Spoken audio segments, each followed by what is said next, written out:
Hello everyone, welcome you all at Avyan IAS Academy. I am Akshita Garg, your faculty for Management and Commerce और हम कर रहे हैं series of statistics.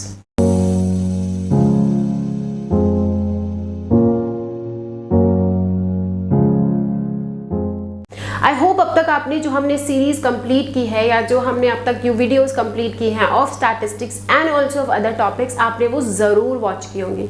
अगर नहीं की हैं तो please check them out.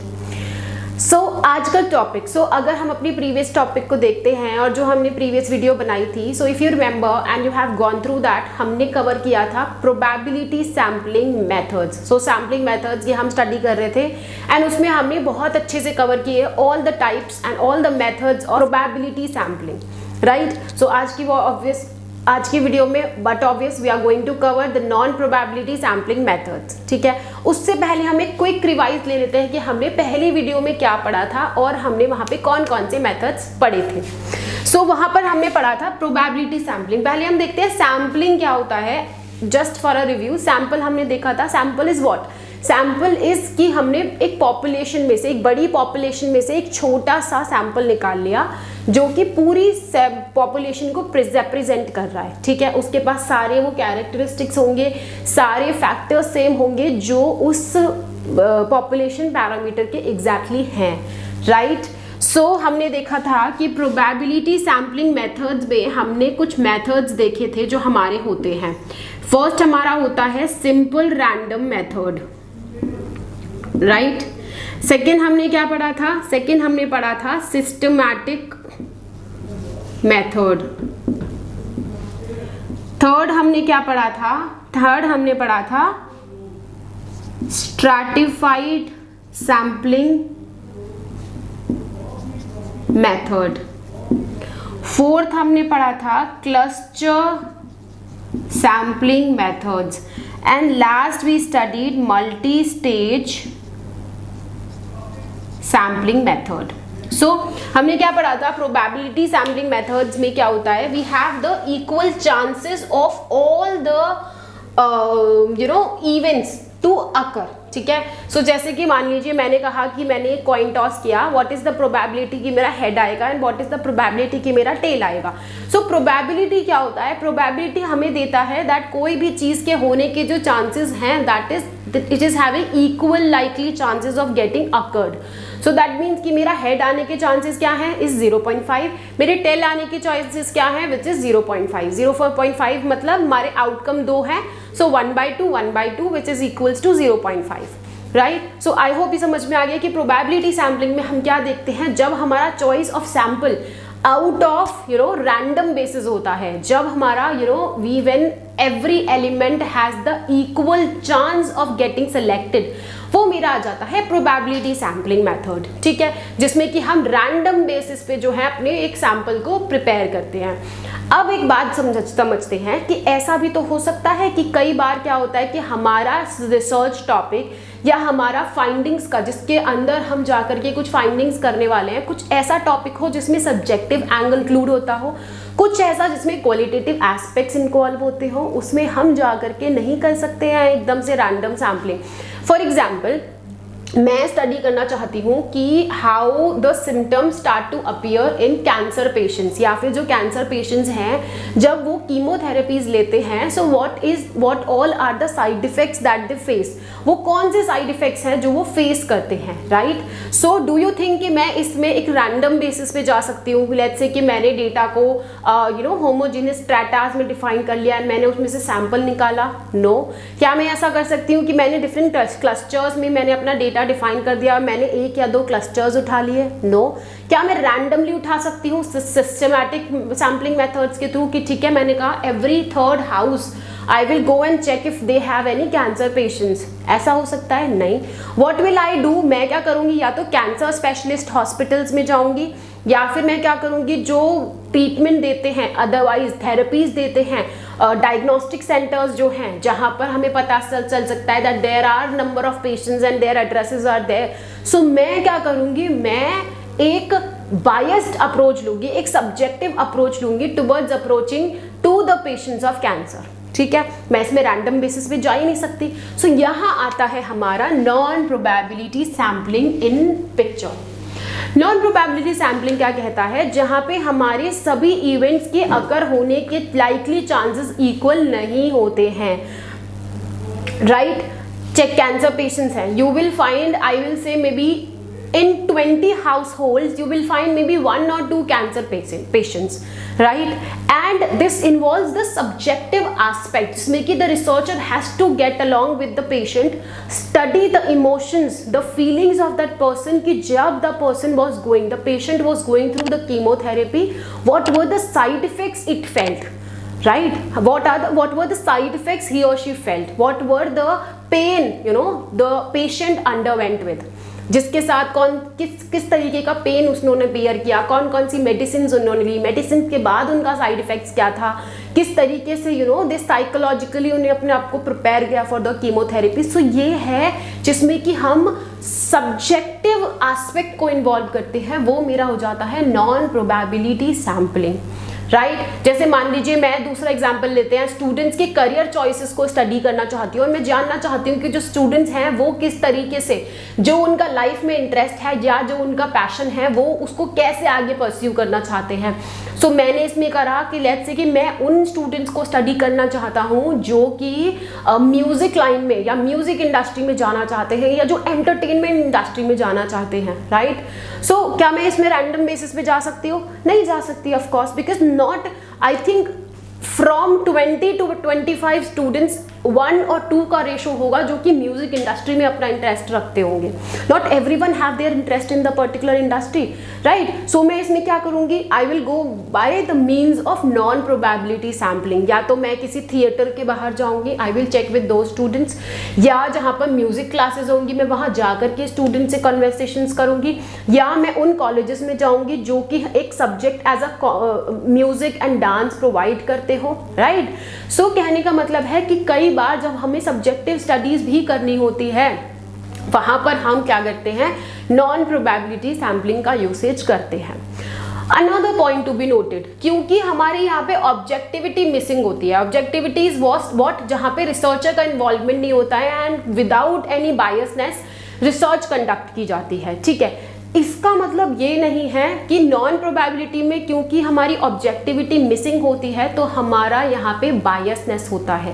Of course अपने रिसर्च को सक्सेसफुल करने के लिए, क्योंकि रिसर्चर की एक पर्सनल लेवल पर इन्वॉल्वमेंट रिक्वायर्ड होती है, हमें सब्जेक्टिविटी इन्वॉल्व करनी पड़ती है, बट नॉट वेरी मच और नॉट ऑल टाइम ऐसा होता है कि ये जो रिसर्च होती है, जो फाइंडिंग्स होती हैं वो बायस्ड होती हैं, कोई भेदभाव नहीं होता है। बहुत कुछ percentage we can say if the researcher is reliable, we can assure कि जो हमारे रिसर्च फाइंडिंग्स हैं वो एक्यूरेट हैं विदाउट एनी इंटरप्शंस, राइट।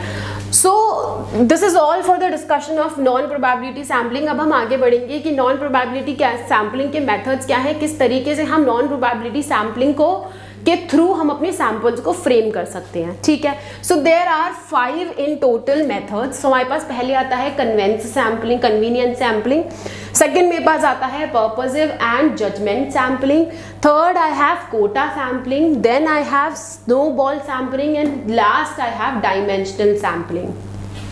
सबसे पहले आता है कन्वीनियंस सैम्पलिंग, ठीक है, जिसे हम हैफेजार्ड सैम्पलिंग भी कहते हैं, जिसे हम एक्सीडेंटल सैम्पलिंग भी कहते हैं, एंड जिसे हम अपॉर्चुनिटी सैम्पलिंग भी कहते हैं, एंड इसे हम ग्रैब सैम्पलिंग भी कहते हैं, right. So what do I mean by, जैसे नाम से आपको पता चल रहा होगा, grab sampling, opportunity sampling, accidental sampling, haphazard sampling. इसमें क्या होता है कि जो हम सैम्पलिंग फ्रेम करने के लिए जब हम एफर्ट्स करते हैं या जब हम पॉपुलेशन को अप्रोच करते हैं to make a frame that sampling, so इसमें क्या करता है, हम बहुत कन्वीनियंटली अप्रोच करते हैं। वी रिसर्चर क्या करता है, वो ट्राई करते हैं कि एक रैंडमनेस, जो फैक्टर ऑफ रैंडमनेस है हमारे सैंपल फ्रेम में आए, बट वो नहीं हो पाता बिकॉज वो बहुत कन्वीनियंटली जा करके अप्रोच करते हैं स्टूडेंट्स को।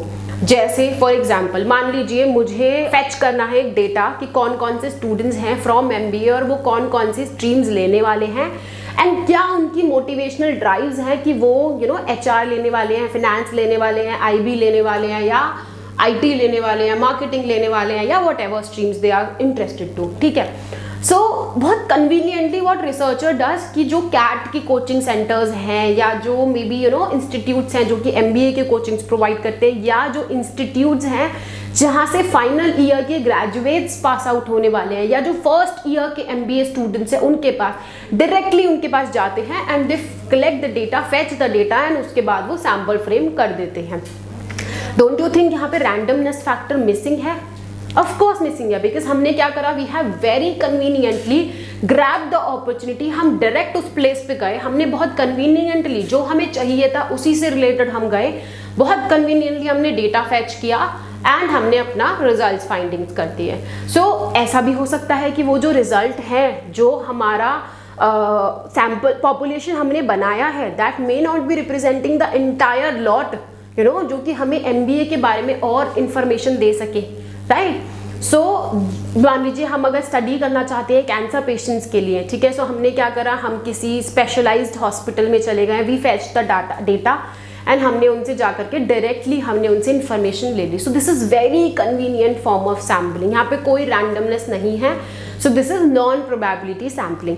दूसरा मेरा आ जाता है purposive and judgemental sampling. So judgmental sampling as the name suggest, इसमें क्या होता है, पर्पसली रिसर्चर क्या करता है, जो भी उन्हें फाइंडिंग्स करनी होती है, he tries to find out उसी तरीके के सेम ओपिनियन के बिलीफ के लोगों को फाइंड आउट करता है एंड ही ट्राइज कि उनके साथ ही अपनी रिसर्च कंडक्ट करे सो दैट वो उसी फाइंडिंग पे आ सके what he tries to explain. ठीक है, सो यहाँ पे अगेन हमारा क्या पॉइंट आ जाता है, सब्जेक्टिविटी आ जाती है।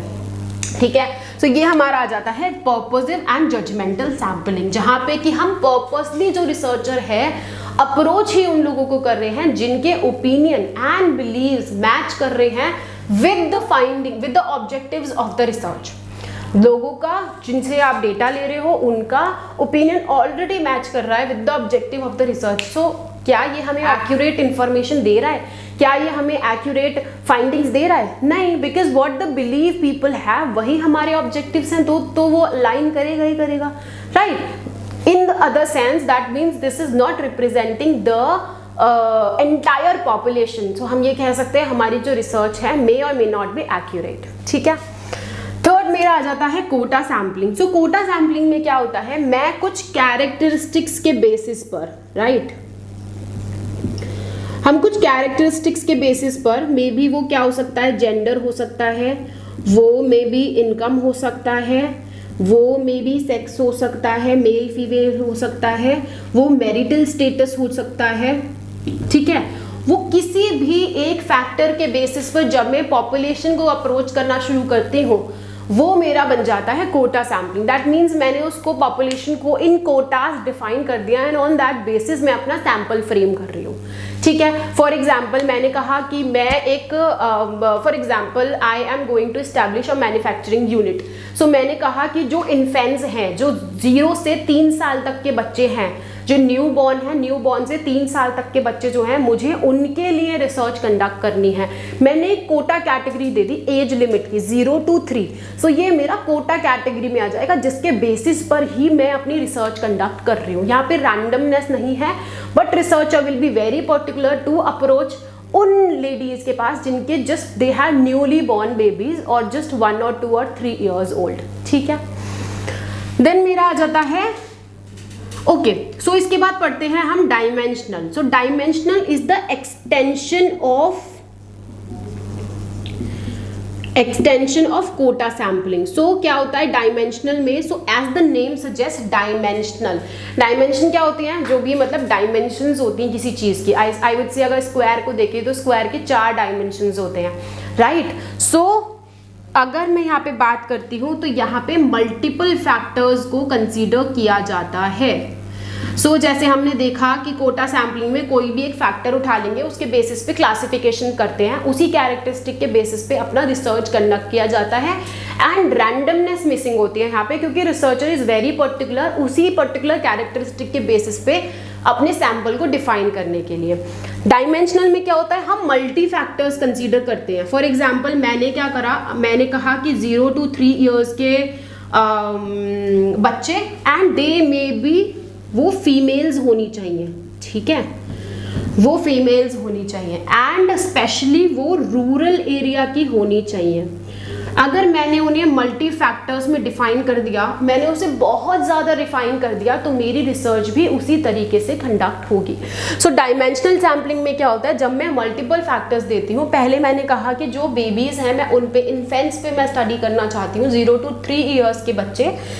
फिर मैंने कहा कि उनके साथ वो फीमेल्स होने चाहिए मैंडेटरीली, फीमेल्स के साथ भी वो बच्चे जो फीमेल्स हैं रूरल एरिया में, तो मेरी स्टडी फ्रेम इसके बेसिस पे बनेगा। ठीक है, last but not the least मेरा आ जाता है स्नोबॉल सैम्पलिंग। स्नोबॉल सैम्पलिंग क्या होता है, सो अगर मैं इसका एक डायग्राम आपको बना के देती हूँ, दिस स्नोबॉल देखा है, मतलब जैसे हम लोग, जैसे फॉर एग्जाम्पल हम किसी हिल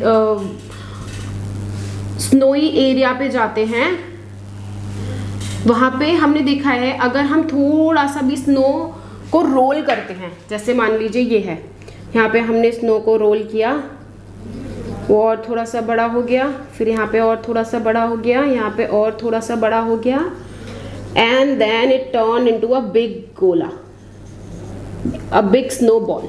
ठीक है, so this is exactly snowball is. क्या होता है स्नोबॉल सैम्पलिंग में, फॉर एग्जाम्पल ये बहुत ही ज़्यादा एक्सक्लूसिव स्टडीज़ होती हैं, जहाँ पे कि जो पार्टिसिपेंट्स होते हैं इतना ओपनली अपनी स्टडीज़ को नहीं दिखाना चाहते हैं, जहाँ पे मे बी वो अपनी आइडेंटिटी को एनोनिमस रखना चाहते हैं, जहाँ पर वो इतने ओपन नहीं है कि वो बाहर आकर के इस बारे में डिस्कस कर सके।